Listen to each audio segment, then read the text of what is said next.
چەکداران درەنگانی یەکشەممە لە شاری کوبەک لە کانەدا هێرشیان بردە سەر مزگەوتێک 6 کەسیان کوشت و 8 کەسی دیکەشیان بریندار کرد. بەرپرسی ناوەندی کولتوری ئیسلامی کوبەک کوتی لە کاتی دەستڕێژەکەدا خەڵک خەریکی نوێژی شێوان بوون. وتەبێژێکی پۆلیس کوتی دوو گومان لێکراو گیراون، بەڵام زانیاری زیاتر سەبارەت بە پێناسەی ئەو کەسانەوە هۆی ئەم هێرشیان دابین نەکرد. هیچ کەسێک و هیچ کۆمەڵگایەک لە ئەو جیهانە بچووکەدا ناتوانێت سەبارەت بە پارێزراوی و ئاسایشی خۆی دڵنیا بێت. هەر بۆیە بۆ حکوومەتان گرینگە هەموو وزە و هەوڵی خوان وەگەڕ بخەن بۆ ئەوەی ئەوەندەی دەتوانن دەستەبەری ئەو ئاسایشە بکەن کە ئەوش گوتراوە ئێمە نابێت لەبەر ئەو ڕووداوە ناخۆشە خۆمان دوور بخەینەوە و ببینە کۆمەڵەیەکی داخراو.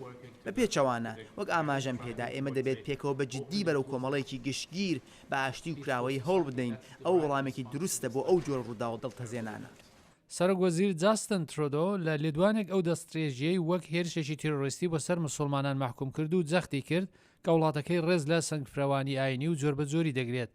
دوای دەستڕێژی یەکشەممە شارەداری نیویۆرک بیل بلاسیۆ کوتی بەشی پۆلیس پارێزگاری زیاتر بۆ مزگەوتان لە شارەکەدا دابین دەکات و لە توێتری خۆی داهاتووە بۆ هاونیشتمانانی نیویۆرک ئەوانەی مسلمانن. شاری نیویۆرک پارێزگاری لێوە دەکات. پۆلیس لە بەرامبەر هەر ڕەفتارێکی لە ڕووی ڕق و دوژمناتی خەبات دەکات. بە جۆرەی ئاژانسی ئاسۆشیێتد پرس وتەبێژی پۆلیسی کوبەک کانستابڵ پیر پۆیەرێر گوتی دوو گومان لێکراو گیراون، هەروەها گوتیشی مزگەوتەکە چۆل کراوە و دۆخەکە لەژێر کۆنتترۆلدایە.